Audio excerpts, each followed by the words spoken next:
ओम शांति। आज है 5 अप्रैल, शिव बाबा की साकार मुरली। आज मीठे बाबा कह रही हैं, तुम्हें अभी नाम रूप की बीमारी से बचना है। किससे बचना है? नाम रूप की बीमारी से।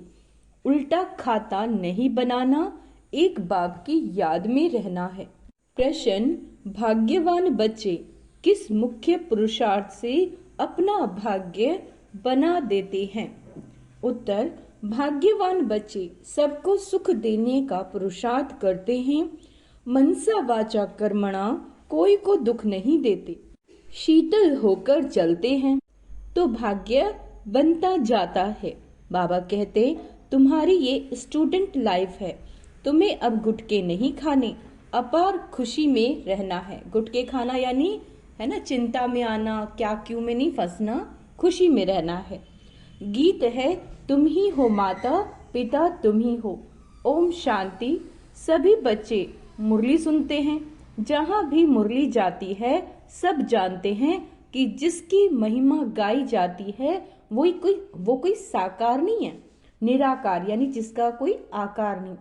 निराकार साकार द्वारा अभी सम्मुख मुरली सुना रहे हैं। ऐसे भी कहेंगे, अभी हम आत्मा उन्हें देख रहे हैं। आत्मा बहुत सूक्ष्म है, इन आंखों से देखने में नहीं आती। भक्ति मार्ग में भी जानते हैं कि हम आत्मा सूक्ष्म है, परंतु पूरा रहस्य बुद्धि में नहीं है कि आत्मा है क्या। परमात्मा को याद करते हैं, परंतु वो है क्या ये दुनिया नहीं जानती। भगवान को याद करते हैं मगर वो कैसे हैं नहीं जानते। तुम भी नहीं जानते थे। अभी तुम बच्चों को ये निश्चय है कि यह कोई लौकिक टीचर व संबंधी भी नहीं। जैसे सृष्टि में और मनुष्य हैं वैसे यह दादा भी है। तुम जब महिमा गाते हो तमेव माताश्च पिता तमेव, है ना, तो समझते थे वो ऊपर में है।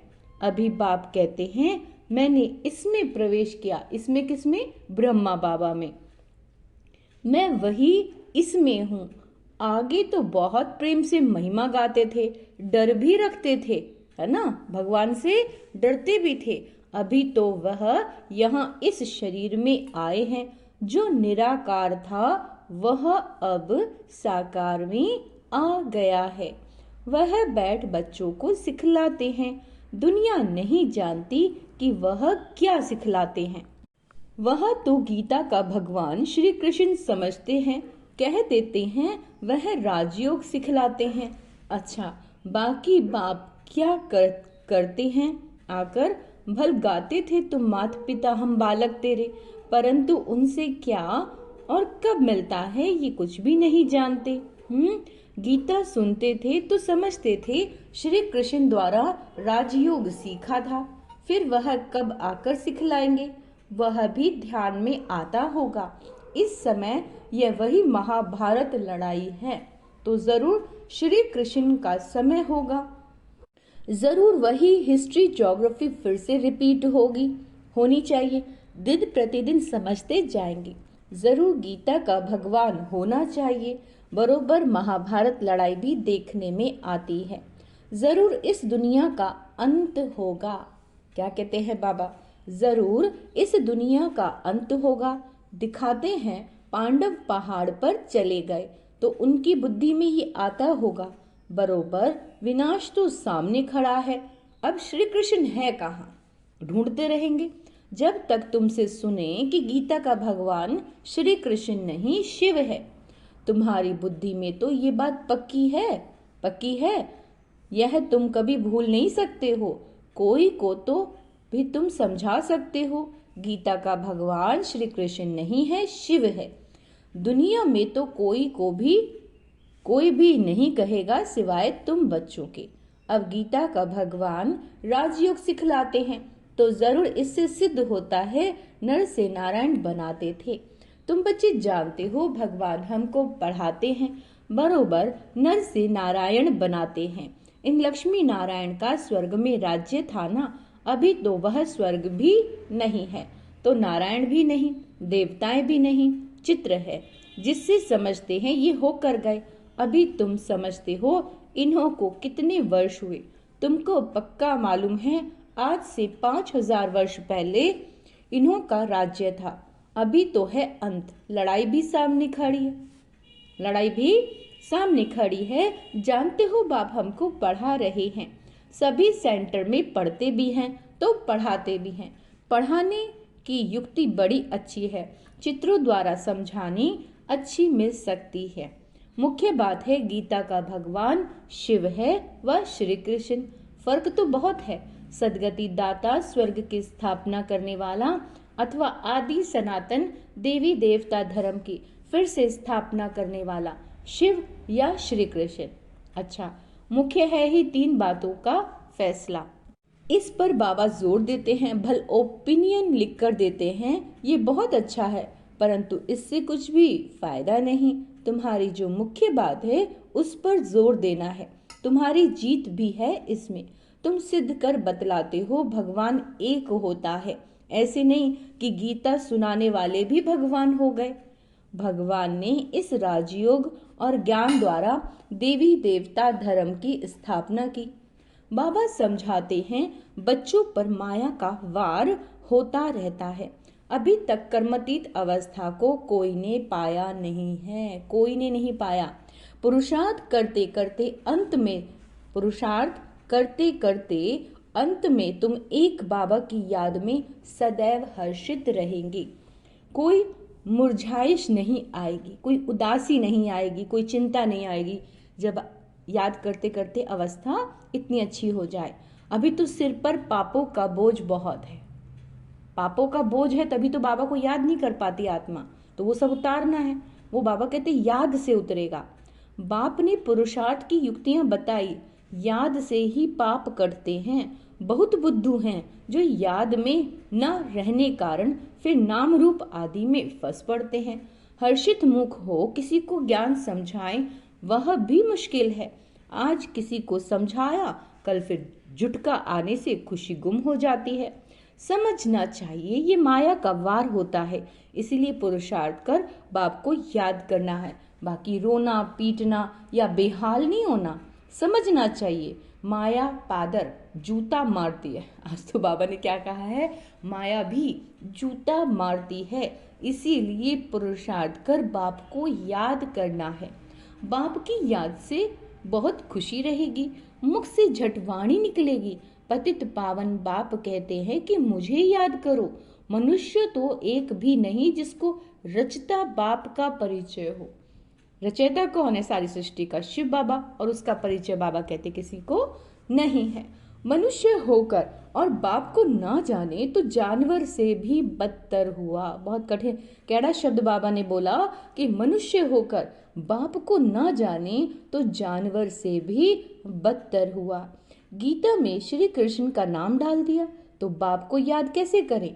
यही बड़ी भूल है जो तुमको समझानी है। गीता का भगवान शिव बाबा है, वही वर्षा देते हैं।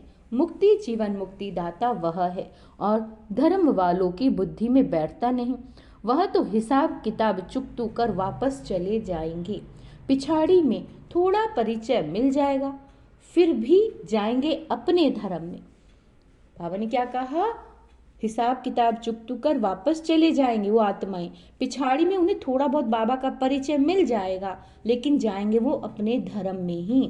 तुमको बाप समझाते हैं तुम देवता थे। अंडरलाइन करेंगे, बाबा हमें याद दिला रहे हैं तुम ही देवता थे।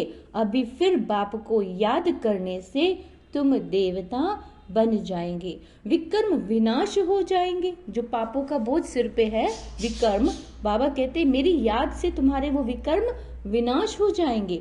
फिर भी उल्टे सुलटे धंधे कर लेते हैं। बाबा को लिखते हैं आज हमारी अवस्था मुरझाई हुई है। उदास है यानी आत्मा ये कहती है बाबा से कि बाबा आज मैं बहुत उदास हूँ, बाप को याद नहीं किया।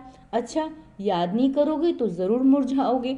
ये है ही मुर्दों की दुनिया, ये है ही मुर्दों की दुनिया। सभी मरे पड़े हैं। तुम बाप के बने हो तो बाप का फरमान है मुझे याद करो तो वे कर्म विनाश हो जाएंगे। यह शरीर तो पुराना तमो प्रधान है। पिछाड़ी तक इसमें शरीर में कुछ ना कुछ होता रहेगा। जब तक बाप की याद में रहे, कर्मतीत अवस्था को पाए, तब तक माया हिलाती रहेगी। देखो, तब तक हिलाती रहेगी जब तक कर्मतीत अवस्था नहीं होगी, और ये अंत तक होगा। यानी शरीर में भी बाबा कहते हैं बीमारियां यानी चुरपुर होती ही रहेगी, किसी को भी छोड़ेगी नहीं। जांच करते रहना चाहिए कि माया कैसे धक्का खिलाती है।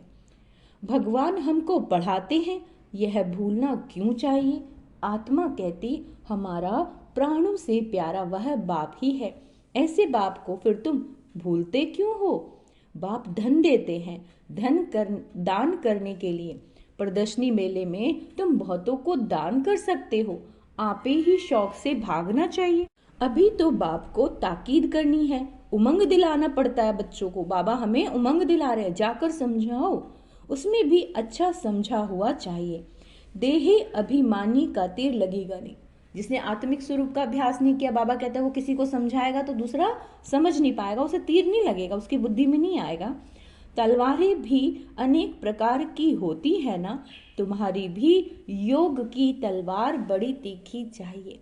सर्विस का उल्लास चाहिए, बहुतों का चाकर कल्याण करे। बाप को याद करने की ऐसी प्रैक्टिस हो जाए जो पिछाड़ी का मतलब है जब हम शरीर छोड़ रहे हों, तब सिवाय एक बाप के हमें कोई याद ना आए। क्योंकि अंत सम्मते सो गति, अगर अंत समय में शिव बाबा याद आया तो आत्मा परम धाम जाएगी, फिर स्वर्ग। लेकिन अगर कोई और याद आया तो फिर दोबारा जन्म लेना पड़ जाएगा, है ना, सजाएं खानी पड़ेंगी, गर्भ जेल में जाना पड़ेगा। इसीलिए बाबा बार बार कहते हैं कि सिवाय बाप के और कोई याद ना आए, तब ही तुम राजाई पद पाएंगे। अंत काल जो अल्फ को सिमरे और फिर नारायण को सिमरे। बाप और नारायण यानी वर्षा ही याद करना है, शिव बाबा को याद करना है और अपनी स्वर्ग की बादशाही को याद करना है। परंतु माया कम नहीं है, कच्चे तो एकदम ढेर हो पड़ते हैं। उल्टे कर्मों का खाता तब बनता है जब किसी के नाम रूप में फंस पड़ते हैं। एक दो को प्राइवेट चिट्ठियां लिखते हैं, देहधारियों से प्रीत हो जाती है तो उल्टे कर्मों का खाता बन जाता है। बाबा के पास समाचार आते हैं, उल्टा सुल्टा काम कर फिर कहते हैं बाबा हो गया। अरे खाता उल्टा तो हो गया ना, ये शरीर तो पलित है, उनको तुम याद क्यों करते हो। माँ कहते हैं मुझे याद करो तो सदैव खुश रहोगे। आज खुशी में है, कल फिर मुर्दे बन पड़ते हैं। जन्म जन्मांतर नाम रूप में फंसते आते हैं ना। स्वर्ग में यह बीमारी नाम रूप की नहीं होती, वहां तो मोह जीत कुटुंब होता है। जानते हैं हम आत्मा है, शरीर नहीं। वह है ही आत्म अभिमानी दुनिया, यहाँ है देह अभिमानी दुनिया। फिर आधा कल्प तुम देही अभिमानी बन जाते हो। अब बाप कहते देह अभिमान छोड़ो, देही अभिमानी होने से बहुत मीठी शीतल हो जाएंगे। ऐसे बहुत थोड़े हैं, पुरुषार्थ कराते रहते हैं कि बाप की याद ना भूलो। बाप फरमान करते हैं मुझे याद करो, चाट रखो, परंतु माया चाट भी रखने नहीं देती। ऐसे मीठे बाप को कितना याद करना चाहिए। यह तो पतियों का पति, बापों का बाप है ना। बाप को याद कर फिर दूसरों को भी आप समान बनाने का पुरुषार्थ करना है। इसमें पुरुषार्थ बहुत अच्छी रहनी चाहिए। सर्विसेबल बच्चों तो बाप नौकरी से छुड़ा देते हैं। जो सर्विस करने वाले बच्चे हैं, बाबा का ज्ञान देने वाले बच्चे हैं, ऐसे बच्चों की बाप नौकरी छुड़ा देते हैं। सरकम ट्रांस देख कहेंगे अब इस धंधे में लग जाओ, उस लौकिक धंधे को छोड़ो और अब बाबा के धंधे में लग जाओ। एम ऑब्जेक्ट तो सामने खड़ी है, तुम्हें लक्ष्मी नारायण बनना है। भक्ति मार्ग में भी चित्रों के आगे याद में बैठते हैं ना। तुमको तो सिर्फ आत्मा समझ परमात्मा बाप को याद करना है। विचित्र बन, विचित्र बाप को याद करना। विचित्र यानी जिसका कोई आकार नहीं। ये मेहनत है, इसमें मेहनत है, क्योंकि देह को देखते हैं, देह समझते हैं तो देहधारी याद आते हैं, और बाबा है निराकार और हम आत्माएं भी निराकार, तो उन्हें याद करने बार बार स्मृति दिलानी पड़ती है। तो बाबा कहते हैं इसमें मेहनत है। विश्व का मालिक बनना, अंडरलाइन करेंगे, विश्व का मालिक बनना कोई मासी का घर नहीं है, इतना आसान नहीं है। बाप कहते हैं मैं विश्व का मालिक नहीं बनता, तुमको बनाता हूँ। कितना माथा मारना पड़ता है। सपूत बच्चों को तो आप ही औना लगा रहेगा, छुट्टी लेकर भी सर्विस में लग जाना चाहिए। कई बच्चों को बंधन भी है, मोह भी रहता है। बाप कहते तुम्हारी सब बीमारियां बाहर निकलेंगी। क्या कह रहे हैं बाबा? तुम्हारी सब बीमारियां बाहर निकलेंगी। तुम बाप को याद करते रहो। माया तुमको हटाने की कोशिश करती है, याद ही मुख्य है। रचता और रचना के आदि मध्य अंत का ज्ञान मिला, बाकी और क्या चाहिए। भाग्यवान बच्चे, अंडरलाइन करेंगे, भाग्यवान बच्चे सबको सुख देने का पुरुषार्थ करते हैं। मनसा वाचा कर्मणा किसी को दुख नहीं देते, शीतल होकर चलते हैं तो भाग्य बन जाता है। अगर कोई नहीं समझते तो समझा जाता है इनके भाग्य में नहीं है। जिनके भाग्य में है वह अच्छी रीति सुनते हैं, अनुभव भी सुनाते हैं ना, क्या क्या करते थे अब मालूम पड़ा। जो कुछ किया उससे दुर्गति ही हुई, सदगति को तब पाए जब बाप को याद करें। बहुत मुश्किल कोई आधा घंटा याद करते होंगे, नहीं तो झुटका खाते रहते हैं। बाप कहते आधा कल्प झुटका खाया, अब बाप मिला है, स्टूडेंट लाइफ है तो खुशी होनी चाहिए ना, परंतु बाप को घड़ी घड़ी भूल जाते हैं। बाप कहते हैं तुम कर्म योगी हो, वह धंधा आदि तो करना ही है, नींद भी कम करना अच्छा है। याद से कमाई होगी, खुशी भी रहेगी, याद में बैठना जरूरी है। दिन में तो फुर्सत नहीं मिलती, इसलिए रात को समय निकालना चाहिए। याद से बहुत खुशी रहेगी, ये तो बात सच है। जितना हम शिव बाबा को याद करते हैं हमें खुशी होती है, शक्ति मिलती है, उमंग उत्साह आता है। किसी को बंधन है तो कह सकते हैं हमको तो बाप से वर्षा लेना है, इसमें कोई रोक नहीं सकता। सिर्फ गवर्नमेंट को जायज समझाओ कि विनाश सामने खड़ा है। बाप कहते हैं मुझे याद करो तो विकर्म विनाश होंगे, और यह अंतिम जन्म तो पवित्र रहना, इसलिए हम पवित्र बनते हैं। परंतु कहेंगे वह जिनको ज्ञान की मस्ती होगी, ऐसे नहीं कि यहाँ आकर फिर देहधारी को याद करते रहें। देह अभिमान में आकर लड़ना झगड़ना जैसे क्रोध का भूत हो जाता है। बाबा क्रोध करने वालों की तरफ कभी देखते भी नहीं, अंडरलाइन करेंगे, बाबा क्रोध करने वालों की तरफ कभी देखते भी नहीं। सर्विस करने वालों से प्यार होता है। देह अभिमान की चलन दिखाई पड़ती है, गुलगुल तब बनेंगे, है ना, सुख देने वाले, सबको सुख देने वाला, जब बाप को याद करेंगे। मूल बात है यह, एक दो को देखते बाप को याद करना है। सर्विस में तो हड्डियां देनी चाहिए, है ना, अपना श्वास दे देना चाहिए, वेस्ट नहीं करना चाहिए। ब्राह्मणों को आपस में शीरखंड होकर चलना चाहिए, लून पानी, लड़ना झगड़ना नहीं चाहिए। क्या कहते हैं बाबा? समझ ना होने के कारण एक दो से नफरत और बाप से भी नफरत लाते रहते हैं। ऐसे क्या पद पाएंगे? तुमको साक्षात्कार होंगे, फिर उस समय याद आएगा, स्मृति आएगी, ये हमने गलती की, गफलत की। बाप फिर कह देते हैं तकदीर में नहीं है तो क्या कर सकते हैं। अच्छा, मीठे मीठे से केला दे बच्चों प्रति माता पिता बाप दादा का याद प्यार और गुड मॉर्निंग। रूहानी बाप की रूहानी बच्चों को नमस्ते। हम रूहानी बच्चों की रूहानी माता पिता बाप दादा को याद प्यार, गुड मॉर्निंग, नमस्ते मीठे बाबा, शुक्रिया बाबा, शुक्रिया, भूल चूक क्षमा करना बाबा। धारणा के लिए मुख्य सार, निर्बंधन बनने के लिए ज्ञान की मस्ती हो, देह अभिमान की चाल ना हो, आपस में लून पानी होने के संस्कार ना हो। एक दूसरे से झगड़ने के संस्कार नहीं होने चाहिए, है ना। बाबा ने कहा देहधारियों से प्यार है तो बंधन मुक्त हो नहीं सकते। कर्म योगी बन रहना है, कर्म योगी, कर्म करते हुए बाबा की याद में रहना है, याद में बैठना जरूर है। आत्म अभिमानी बन बहुत मीठा और शीतल बनने का पुरुषार्थ करना है। आत्मा अभिमानी होने का अभ्यास करना है, मीठा भी बनना है और शीतल भी बनना है और सर्विस में हड्डियां देनी है। वरदान श्रीमत से मनमत और जनमत की मिलावट को समाप्त करने वाले सच्चे स्वह कल्याणी भाव। बाप ने बच्चों को सभी खजाने स्वह कल्याण और विश्व कल्याण के प्रति दिए हैं, लेकिन उन्हें व्यर्थ तरफ लगाना, अकल्याण के कार्य में लगाना, श्रीमत में मनमत और जनमत की मिलावट करना, यह अमानत में खयानत है। अब इस खयानत और मिलावट को समाप्त कर रूहानियत और रहम को धारण करो। अपने ऊपर रहम भी किसके ऊपर करना है? अपने ऊपर, और सर्व के ऊपर रहम कर सर्व कल्याणकारी बनो। स्वह को देखो, बाप को देखो, औरों को नहीं। आज किसको देखना है? खुद को देखना है। खुद को किसको? आत्मा को। और बाप को देखना है, निराकार विचित्र बाप को देखना है, और किसी को नहीं देखना। सिर्फ शिव बाबा की मत पर चलना है।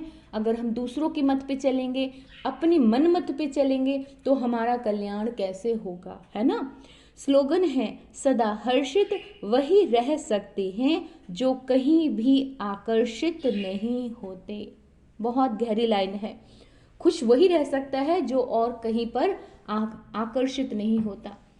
अव्यक्त इशारे कंबाइंड रूप की स्मृति से सदा विजयी बनो। बाबा और हम कंबाइंड हैं, करण करावनहार बाबा और कराने के निमित्त मैं आत्मा। इसको कहते हैं असोच, अर्थात एक की याद। शुभ चिंतन में रहने वाले को कभी चिंता नहीं होती, जैसे बाप और आप कंबाइंड हो। शरीर और आत्मा कंबाइंड है। आपका भविष्य विष्णु स्वरूप कंबाइंड। ऐसे स्व सेवा और सर्व की सेवा कंबाइंड हो।